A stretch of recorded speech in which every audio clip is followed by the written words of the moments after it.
This happened to me 3 years ago, and it still crosses my mind more often than I'd like to admit.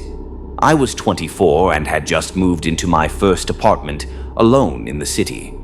It was a fourth-floor studio in an old brick building in a neighborhood that was trying to gentrify but hadn't quite succeeded yet. The rent was low enough that I could barely manage it on my junior graphic designer salary while still paying off student loans. The place had drafty windows, unpredictable water pressure, and a radiator that clanged loudly in the middle of the night.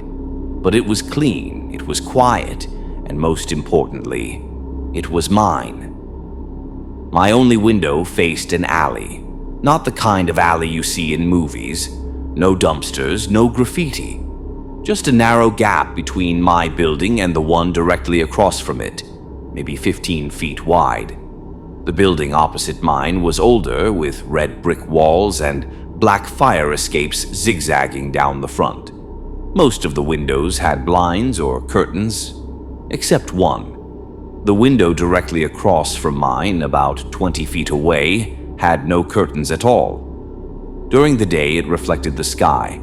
At night, it was just a black square. At first, I didn't think anything of it.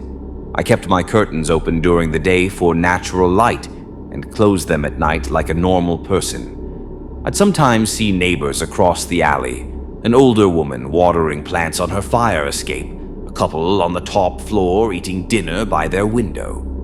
It felt normal in that distant, urban way where you're aware of people without knowing them. That changed about 2 months after I moved in. I have a routine. Every morning, around 7, I make coffee and stand by my window while it brews. I don't check my phone yet. I just stare out, half awake, watching the city start moving. One Thursday morning in October, while standing there with my coffee mug in my hand, I noticed something new. The dark window across the alley had a curtain, a thin beige curtain, the cheap kind you buy at a drugstore. As I stood there, it moved. Not a flutter, not a breeze. It was pulled to the side slowly, maybe 6 inches, held there for a moment, and then released.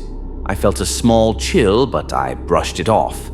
Someone must have moved in. That was all. I made a mental note to be more careful about changing near the window. The next morning, it happened again. Same routine, same spot, same movement. I checked the time, 7:14 a.m. That's when I started paying attention. Over the next week, I noticed a pattern. The curtain only moved during my morning coffee routine, between about 7:10 and 7:15.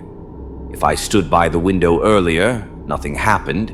If I slept in and passed by after 8, nothing happened. Only during that specific window of time. I told myself I was being paranoid. Maybe the person across from me had the same schedule. Maybe they were just zoning out like I was. But then I started noticing it at night. I'd come home from work around 6:30, walk through my apartment, flip on the lights, and out of the corner of my eye, I'd catch the curtain across the alley settling back into place, like it had just been moved. One night, I decided to test it. I came home and didn't turn on any lights. I sat in the dark for 20 minutes. Nothing happened. Then I stood up and flipped the switch. Within 5 seconds, the curtain moved. My heart dropped. I walked slowly toward the kitchenette on the left side of my apartment. From there, I could barely see the edge of the window across the alley. I waited. Then I stepped back toward the center of my apartment. The curtain moved again. It wasn't random. It was tracking me. I closed my blinds and kept them shut for 3 days straight. When I finally opened them again, I tried to convince myself I was overthinking it. I like logic. I like explanations. But I couldn't shake the feeling that someone knew my routine better than I did. I did some digging. I found the property management company for the building across the alley and called, pretending I was interested in renting. The woman on the phone told me there were no available units. When I asked specifically about the 4th-floor apartment facing the alley, She paused. "That unit's closed," she said. "Renovations. It's been empty for a few months." The apartment was supposed to be vacant. That night, I stood at my window with the lights off, staring across the alley. The window stayed dark, but I felt watched. Not imagined, felt. The next morning, I broke my routine. I didn't stand by the window. I got dressed away from it and left early. I did the same thing for the next 2 days. No curtain movement. On the third day, I found the note. It was slipped under my door. Plain printer paper, folded once. Printed, not handwritten. It said, "You weren't there this morning." My hands started shaking. I called my landlord. He sounded annoyed, but when I read the note to him, he went quiet. He told me to call the police. An officer came that evening. She took notes, looked at the paper, listened carefully. But I could tell she didn't fully believe me. "There's no direct threat here," she said, "but call us immediately if anything else happens." That night, I didn't stay in my apartment. The next day, working from home, I finally looked again. I cracked my curtain open just an inch. The window across the alley was open. Inside, facing directly toward me, was a metal folding chair. It was positioned perfectly in front of the window. The seat fabric was creased, like someone had been sitting there for a long time.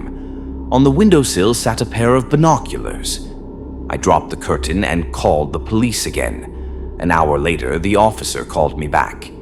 "They checked the unit," she said. "It's empty, under renovation. No chair, no binoculars." I knew what I'd seen. I went back to my apartment once more to grab my things. That's when I noticed the scuff marks on the outside of my windowsill. Fresh marks in the layer of city grime, like someone had gripped the edge.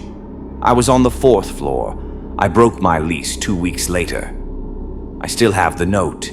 It's folded inside a book I never open. And sometimes, late at night, I think about that chair. The way it was angled slightly, like someone had just stood up, like they'd be back.